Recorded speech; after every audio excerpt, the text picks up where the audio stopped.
아버지 하나님, 새 날을 맞으며 지난 밤을 돌아봅니다. 칠흑 같은 어둠을 보내고 아침을 맞아 하나님께 예배할 수 있음이 은혜입니다. 소망의 빛을 비추시는 하나님을 떠올리며 오늘도 바랄 수 없는 중에 기쁨으로 주님을 찬양하기 원합니다. 돈이나 사람, 우리의 경험과 지식, 우리의 사회적 위치가 아닌 오직 살아계신 주님께만 소망을 두게 하시고 우리의 힘과 위로 능력 되시는 여호와 하나님을 붙들며 주님과 함께 걷는 하루가 되게 하여 주시옵소서. 전능하신 하나님, 우리가 살아갈수록 삶의 여정은 인간의 힘과 의지만으로 이어갈 수 있는 길이 아님을 깨닫습니다. 우리의 인생에는 갈림길도 많고 우리의 걸음을 방해하는 장애물들도 너무나 많이 있습니다. 입술로는 하나님을 신뢰하며 의지한다고 날마다 이야기하면서도 낯선 길을 만나고 예상치 못한 방해물을 만날 때면 우리는 먼저 의심을 하고 물러서고 불안에 떨며 때로는 넘어지기도 합니다. 기다림에 지쳐 소망의 끈을 놓으려 할 때도 있습니다.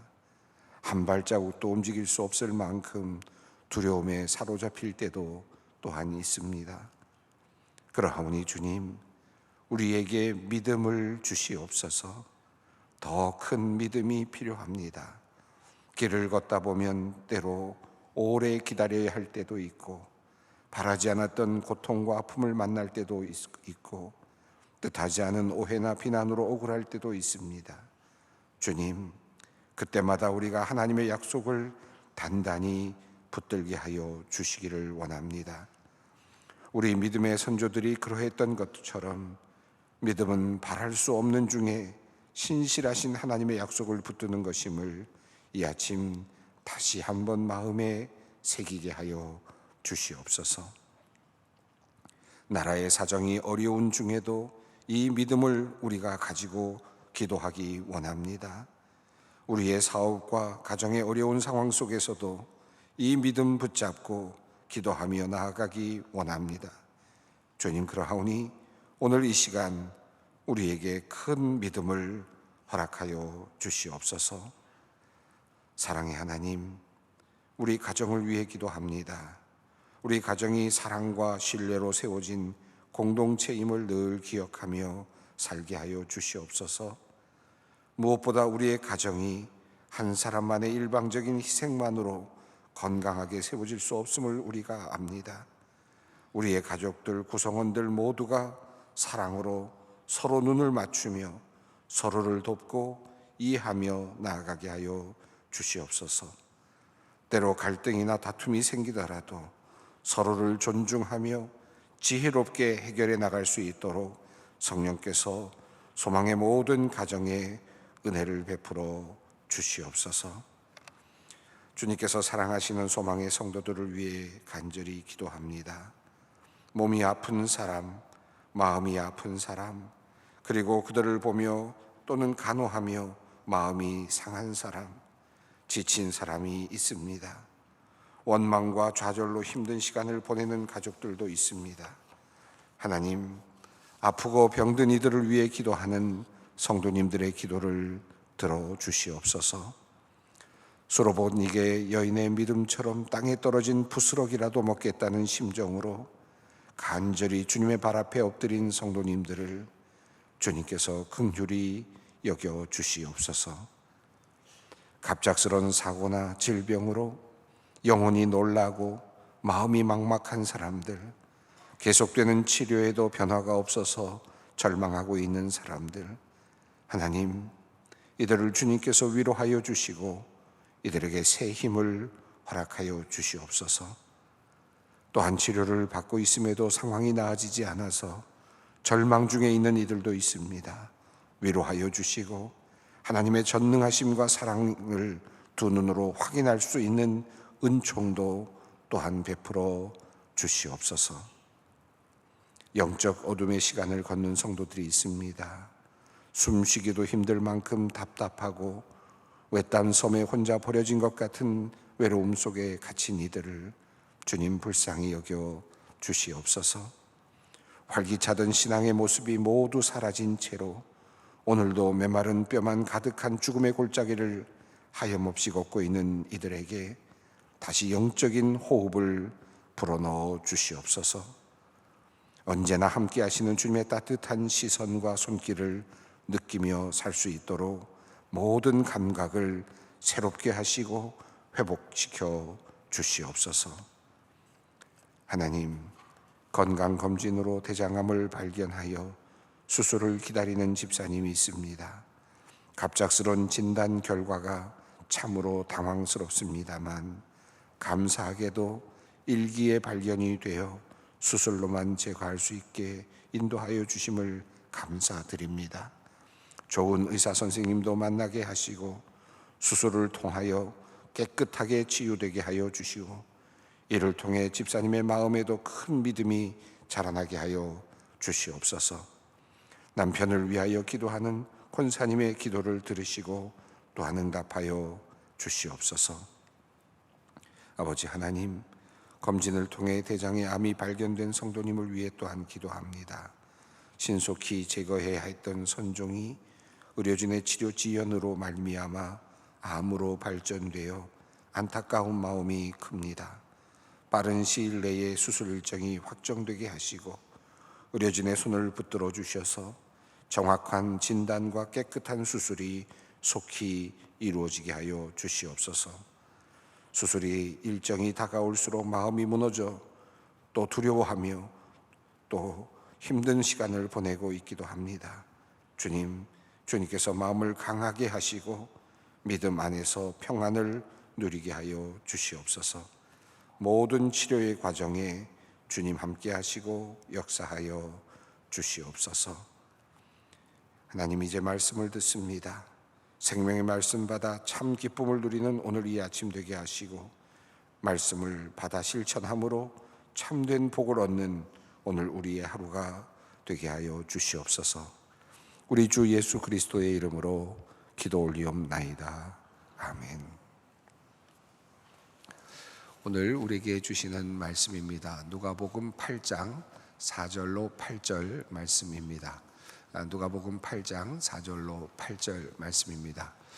오늘 온라인으로 예배를 드리시는 분들은 아마 뒤에 배경이 좀 달라져서 교회인가 좀 궁금하실 수도 있겠는데 오늘 저녁에 우리 성탄 축하 예배 준비로 이렇게 환경이 좀 달라져 있음을 이해하시면서 함께 예배 함께 참여하시면 좋겠습니다. 오늘 말씀은 누가복음 8장 4절로 8절 말씀 함께 봉독합니다. 각 동네 사람들이 예수께로 나와 큰 무리를 이루니 예수께서 비유로 말씀하시되 씨를 뿌리는 자가 그 씨를 뿌리러 나가서 뿌릴새 더러는 길가에 떨어짐에 밟히며 공중의 새들이 먹어버렸고 더러는 바위 입에 떨어짐에 싹이 났다가 습기가 없으므로 말랐고 더러는 가시떨기 속에 떨어짐에 가시가 함께 자라서 기운을 막았고 더러는 좋은 땅에 떨어짐에 나서 100배의 결실을 하였느니라. 이 말씀을 하시고 외치시되 들을 귀 있는 자는 들을지어다. 아멘. 어제 우리가 말씀을 읽으면서 누가복음에만 나오는 특별한 말씀에 대해서 잠깐 이야기를 나눴습니다. 특별히 예수님께서 제자들을 선택하신 다음에 누가복음은 여성들의 리더십, 그러니까 여성의 제자들, 여성 제자들에 대한 말씀을 우리에게 전해 주었습니다. 이 막달라인 마리아, 또 수산나, 요한나라든지 이런 사람들의 이름들이 거명되었고 또 다른 여인들도 함께 했다라고 하는 그런 내용의 말씀이었습니다. 누가복음의 구조를 보면 이렇게 조금씩 이렇게 한 단락을 만들면서 조금씩 또 전진해 나가는 그런 느낌을 갖게 되는데요. 누가복음 6장에서 예수님께서 12제자를 선택하신 다음에 그리고 나서 예수님께서는 평지설교라고 우리가 불려지는 예수님의 그 가르침을 제자들 앞에서 하셨습니다. 이 말씀은 제자들을 향한 예수님의 말씀이었다라고 보는 것이 누가복음의 흐름상 맞을 것 같습니다. 많은 무리들을 향해서 말씀을 하셨지만 그러나 실은 제자들에게 주시고자 했던 말씀이었다. 이제 앞으로 예수를 따를 많은 제자들을 물론 포함한 것이겠습니다만은 그 앞에 지금 놓여 있는 앞에 있는 선택받은 12명의 제자들에게 주시는 아주 특별한 말씀이었다라고 할 수 있겠습니다. 어떤 자세로 예수를 따를 것인가 라고 하는 내용이 바로 예수님께서 주셨던 12제자를 선택하신 다음에 던져주셨던 지혜의 말씀, 하늘나라의 말씀이었습니다. 근데 누가복음을 보면 예수님께서 이렇게 12제자를 선택하신 다음에 이제 말씀을 하셨던 내용이 있고, 그리고 나서 또 다른 이제 이번 단락을 보면 예수님께서 12제자와 함께 이제 여성 제자들을 함께 하고 있다. 여성 제자들과 함께 하고 있다는 말씀, 어제 우리가 읽었던 말씀입니다. 예수님께서 각지를 돌아다니시면서 복음을, 하나님 나라의 복음을 전파하셨는데 12제자도 함께 있었을 뿐만 아니라 여성 제자들도 함께 있었다라고 하는 또 다른 여성 제자들에 대한 눈을 열어주신 다음에 이제 또 말씀을 하십니다. 예수님께서 이제 오늘은 비유의 말씀으로 이제 이 제자들을 향한 사실은 말씀이라고 할 수 있겠습니다. 그래서 이 말씀은 제자를 선택하신 다음에 제자들에게 주시는 말씀, 또 제자를 선택하신 다음에 제자들에게 주시는 말씀의 그런 형태를 띠고 있는데, 6장에서는 남성 제자들 12를 선택하신 다음에 어떤 제자로 살 것인가, 어떤 태도를 가지고 주님을 따라갈 것인가에 대한 말씀을 했다면, 이제 남성 제자들과 여성 제자들을 선택하시고 함께 하시는 이야기가 있은 다음에 이제 그 제자들이 어떻게 할 것인가, 어떻게 전도할 것인가, 어떻게 이제 주님을 따라갈 것인가에 대한 또 다른 말씀을 하고 있다 할 수 있겠습니다. 오늘 본문 말씀이 여성 제자들과 함께 하시는 예수님의 말씀과 바로 이어지면서 이제 예수님께서 비유를 들어서 말씀하시는 내용입니다. 이 말씀은 무리를 모두 향해서 하시는 말씀처럼 시작이 되지만 4절에서 바로 뒤로 넘어가면 말씀을 해석하시면서 예수님께서는 제자들만을 향하여 주시는 특별한 해석의 말씀을 덧붙여 주시는 것을 볼 수 있습니다. 그러니까 이 말씀 자체가 또 역시 제자들을 향하여 있다 라고 볼 수 있겠습니다. 자, 4절 말씀을 함께 읽겠습니다. 각 동네 씨께로 나와 큰 무리를 이루니 예수께서 비유로 말씀하시되. 이 씨 뿌리는 자의 비유는 마태복음에도 나오고 또 마가복음에도 나오는 비유이죠. 그런데 누가복음에도 나옵니다. 근데 마태복음과 마가복음에서는 갈릴리 지역 어느 곳 바닷가라고 하는 어떤 지역, 어떤 지점을 이렇게 설명을 합니다. 그러면서 이 비유의 말씀이 이제 전파되고 있는 내용으로 이렇게 설명을 하고 있는데, 누가복음은 어떤 지역이었느냐를 생략하고 도리어 수많은 사람들이 각 동네에서 모여와서 몰려들었던 어떤 상황을 이야기하고 있습니다. 그러니까 아마도 두 얘기를 합해 본다면 갈릴리 바닷가 어느 곳에 수많은 사람들이 몰려와 있는 상황을 예상할 수 있겠는데요. 그런데 이 누가복음은 특별히 수많은 사람들이 몰려왔다라고 하는 그 내용을 보다 더 부각시키고 있습니다. 그것도 각 동네 사람들이 몰려왔다 라고 그렇게 말씀을 합니다. 수많은 사람들이 예수님의 말씀을 들으려고 지금 큰 무리를 이룬 상태입니다. 그리고 예수님께서는 그들에게 비유로 말씀을 하십니다.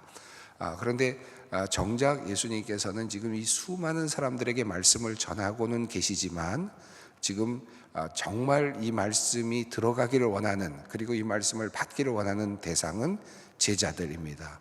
특별히 12명의 제자들, 그리고 또 예수님을 근거리에서 따르고 있는 여성 제자들이겠죠. 바로 앞에 나오는 내용에 따르면 물론 확장된 제자들도 포함이 되겠습니다만, 그러나 지금 예수님께서는 수많은 무리들 앞에서 예수님의 말씀을 지금 전파하고 있습니다. 그런데 그냥 말씀을 전파하는 것이 아니라, 알아들을 수 있는 말로 전파한 것이 아니라 비유로 말씀을 하셨습니다. 비유로 말씀하셨다는 것은 알아들을 수 있는 쉬운 말 같지만 그러나 핵심을 놓칠 수도 있습니다. 다시 말하면 그 말씀의 의미를 제대로 파악할 수 없기도 합니다. 그런데 예수님께서는 아주 쉬운 말로 차근차근하게 설명하는 듯 보이기는 하지만 예를 들음으로써 그것을 파악할 수 없기도 한, 이제 뒤에 나오는 말씀이 바로 그 뒤에, 오늘 본문 아닙니다만 이제 내일 본문에 나오는 말씀이 그 내용인데, 예수님께서는 비유로 말씀하신 이유를 모든 사람들이 다 알아들을 수 없다, 그리고 이 비유는 알아들을 수 있는 사람들에게만 해당된다라고 하는 그런 말씀을 덧붙이고 있습니다. 그러니까 예수님께서는 모든 수많은 무리가 몰려왔지만 그들 모두가 다 들을 수 있는 말을 하신 것은 아니었다는 겁니다. 왜 그렇게 하셨을까? 그리고 지금 예수님은 그 수많은 무리들 앞에서 왜 예수님은 비유로 말씀하시며 또 왜 예수님은 지금 이 비유를 말씀하실까? 씨 뿌리는 비유의 비유를 말씀하실까를 곰곰이 생각해 보면서 이 본문을 읽어갈 필요가 있겠습니다. 자, 예수님께서는 이제 수많은 무리가 몰려와 있는 누가복음에 따르면 그런 상황 속에서 씨 뿌리는 자의 비유를 말씀하십니다. 5절 말씀을 읽습니다. 씨를 뿌리는 자가 그 씨를 뿌리러 나가서 뿌릴새 덜어는 길가에 많이 떨어짐에 밟히며 공중의 새들이 먹어버렸고. 자, 우리가 너무나도 잘 아는 비유입니다. 씨를 뿌리는 자가 그 씨를 뿌리러 나가서 뿌릴새 덜어는 길가에 떨어짐에, 바로 길가는 딱딱한 곳이니까요, 바로 밟혔고 또 공중의 새들이 와서 그 씨앗을 먹어버렸다. 다시 말하면 씨앗이 뿌려졌지만 그 씨앗이 낭비되었다는 것이죠. 씨앗으로서의 역할을 해내지 못하고 씨가 땅에 들어가서 기간을 거쳐서 발화하여서 이렇게 자라나야 되는데 그럴 수 있는 시간을 갖지 못하고 그만 땅바닥에 떨어지면서, 길가에 떨어지면서 그냥 소진이 되었습니다. 그냥 공중의 새들이 다 먹어버렸다라고, 또 밟혀서 그 씨의 기능을 할 수 없는 상황이 되고 말았다라고 하는 것이 첫 번째 예수님께서 하신 말씀입니다. 또 두 번째 경우가 6절에 나옵니다. 함께 읽습니다. 덜어는 바위에 떨어짐에 싹이 났다가 습기가 없으므로 말랐고.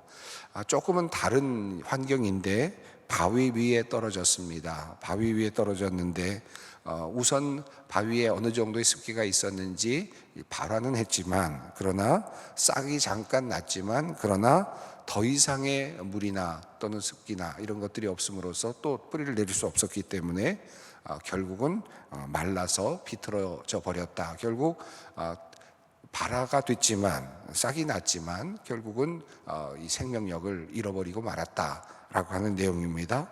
7절 말씀입니다. 함께 읽습니다. 덜어는 가시떨기 속에 떨어짐에 가시가 함께 자라서 기운을 막았고. 가시떨기에 떨어져 있으니까 물론 속에서 나기는 했지만 빛을 보지 못하고 결국 모든 것이 가려져 있어서 나기는 했지만 결과적으로 또 기운을 막아서 그것이 자라날 수 없었다라고 하는 것입니다. 이 세 가지 경우를 쭉 설명하고 있는데, 물론 이 세 가지 경우를 이제 뒤에 예수님께서 조금 더 자세하게 설명을 합니다만은 다 이 세 가지를 다 살펴보면 하나같이 씨가 그 씨의 기능을 하지 못하고 뿌려졌지만 그 씨가 기능을 하지 못하고 낭비됐다라고 볼 수 있겠습니다. 소진되어 버렸다. 그 기능을 발휘하지 못하는 상황이 되어 버렸다라는 겁니다. 8절 말씀을 읽습니다. 덜어는 좋은 땅에 떨어짐에 나서 100배의 결실을 하였느니라.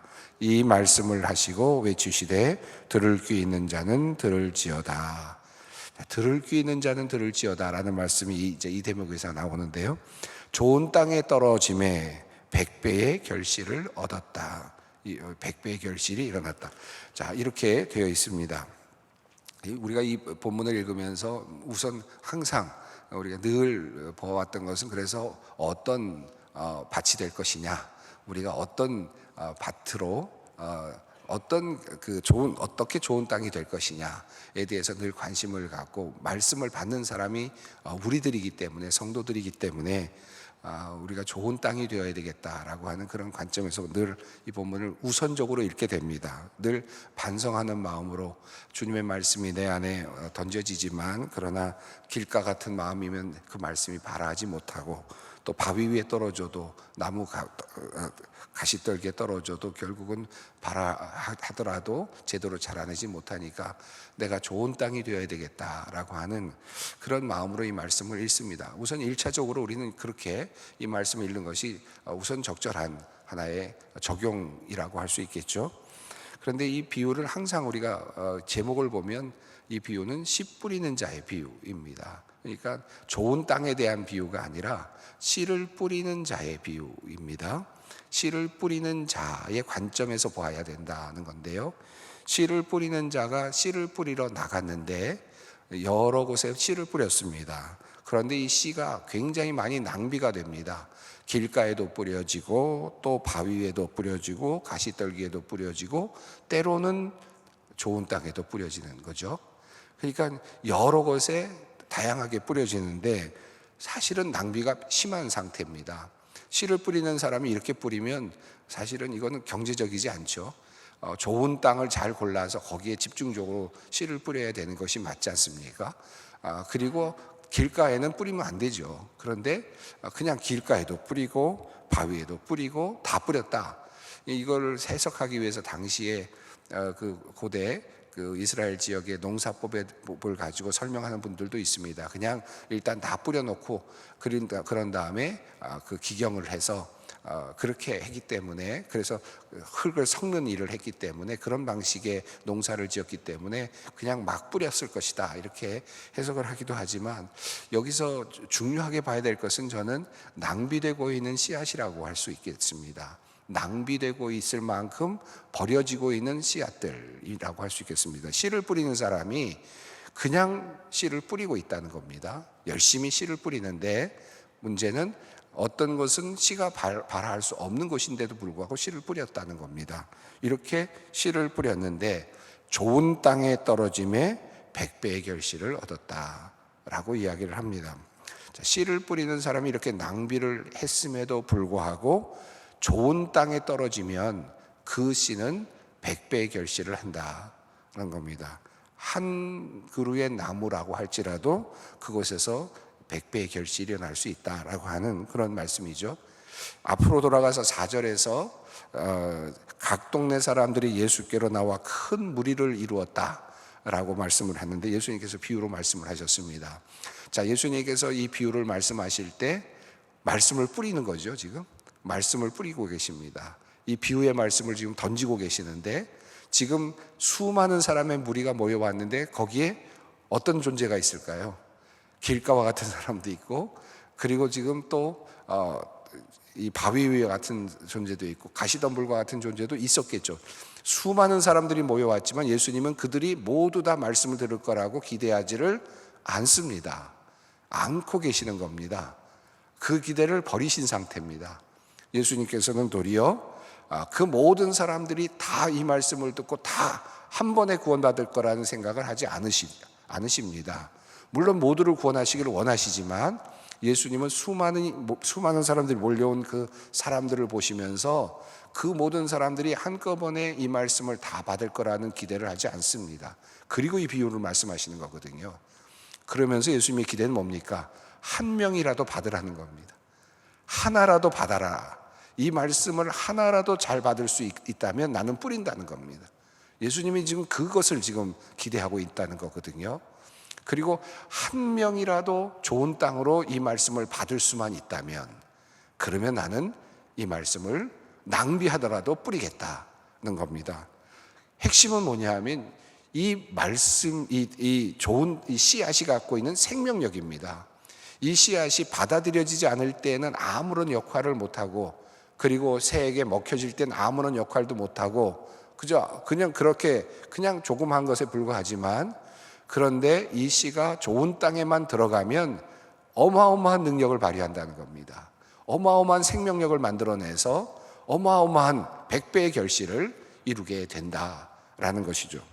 그러니까 예수님께서는 지금 한 명의 사람이 귀한 겁니다.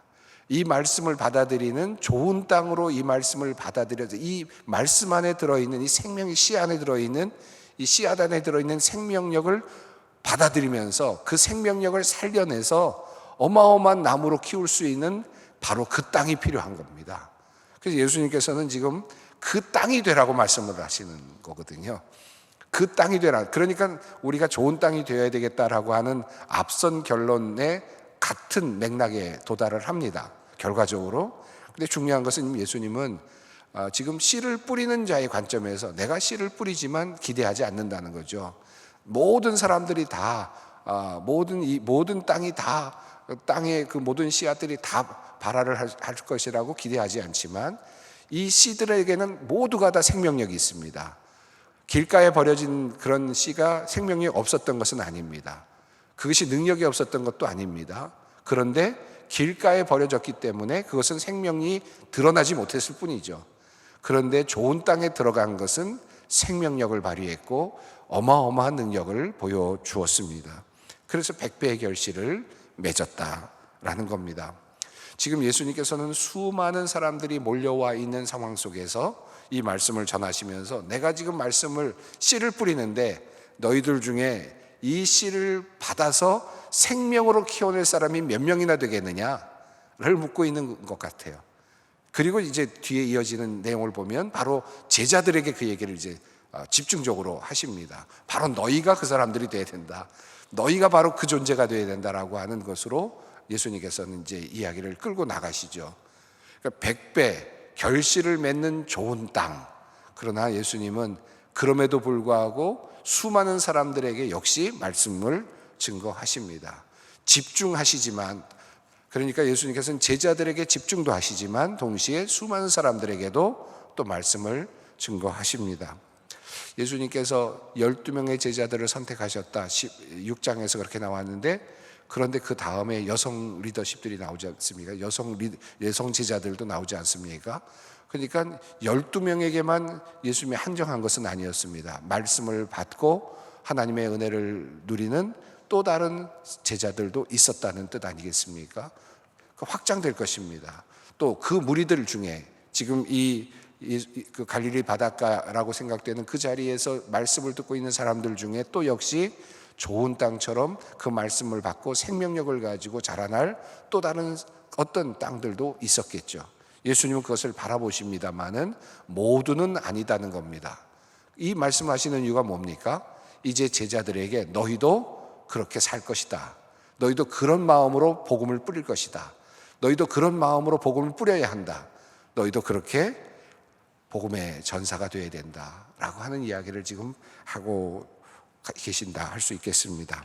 자, 오늘 씨 뿌리는 자의 비유를 쭉 읽었는데 늘 읽었던 말씀이라 여러분 묵상의 자료들이 아마 여러분의 마음의 보고에 다 있으실 겁니다. 그 보고에 있는 그 말씀의 묵상들을 다시 함께 꺼내시면서 오늘 주시는 이 말씀, 예수님께서 무리들 앞에서 이 말씀을 왜 하셨을까? 그리고 지금 그 바라보시는 중에 예수님의 눈길은 지금 누구를 향하셨을까를 생각해 보시면서 그 눈길이 지금 오늘 나를 향하고 있다라고 하는 그런 마음으로 이 말씀을 함께 묵상하고 기도의 자리로 나가기를 원합니다. 함께 기도하겠습니다. 하늘에 계신 우리 아버지, 아버지의 이름을 거룩하게 하시며 아버지의 나라가 오게 하시며 아버지의 뜻이 하늘에서와 같이 땅에서도 이루어지게 하소서. 오늘 우리에게 일용할 양식을 주시고 우리가 우리에게 잘못한 사람을 용서하여 준 것 같이 우리 죄를 용서하여 주시고 우리를 시험에 빠지지 않게 하시고 악에서 구하소서. 나라와 권능과 영광이 영원히 아버지의 것입니다. 아멘.